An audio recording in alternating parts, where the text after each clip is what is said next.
Kami persembahkan program Santapan Rohani, terjemahan dari Renungan Our Daily Bread. Untuk menerima notifikasi video baru kami, silakan tekan tombol subscribe dan tanda lonceng di bawah ini. Sahabat ODB, pembacaan Alkitab hari ini terambil dari Ibrani pasal yang ke-10 ayat yang ke-19 sampai dengan ayat yang ke-25. Ibrani pasal yang ke-10 ayat yang ke-19 sampai dengan ayat yang ke-25. Ketekunan. Jadi saudara-saudara, oleh darah Yesus kita sekarang penuh keberanian dapat masuk ke dalam tempat kudus. Karena Ia telah membuka jalan yang baru dan yang hidup bagi kita melalui tabir, yaitu dirinya sendiri. Dan kita mempunyai seorang imam besar sebagai kepala rumah Allah.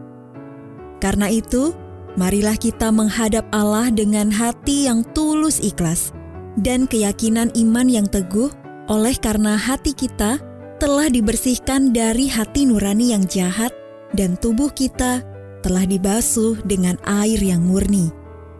Marilah kita teguh berpegang pada pengakuan tentang pengharapan kita, sebab Ia yang menjanjikannya setia.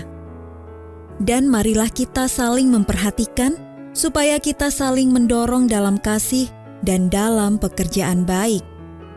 Janganlah kita menjauhkan diri dari pertemuan-pertemuan ibadah kita, seperti dibiasakan oleh beberapa orang. Tetapi, marilah kita saling menasihati dan semakin giat melakukannya menjelang hari Tuhan yang mendekat. Ayat mas renungan hari ini terambil dari Ibrani pasal yang ke-10 ayat yang ke-25. Janganlah kita menjauhkan diri dari pertemuan-pertemuan ibadah kita, tetapi marilah kita saling menasehati.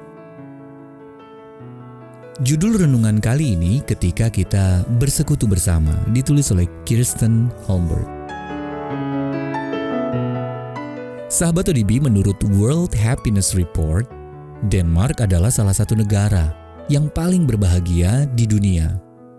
Orang Denmark melewati musim dingin yang panjang dan gelap dengan berkumpul bersama teman-teman sambil menikmati minuman hangat atau makanan lezat. Kata yang mereka gunakan untuk mengungkapkan perasaan yang timbul dalam momen seperti itu adalah huga.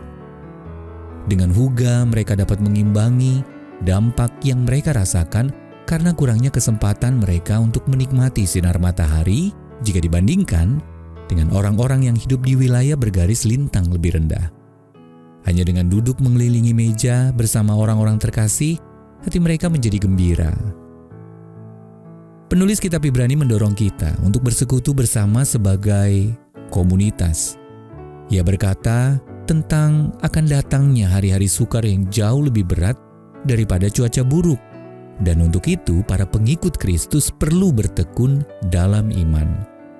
Meski Yesus telah menjamin bahwa Allah menerima kita melalui iman kita kepadanya, mungkin kita masih perlu berjuang menghadapi beragam tantangan, seperti rasa malu, keraguan, atau pihak-pihak yang menentang iman kita.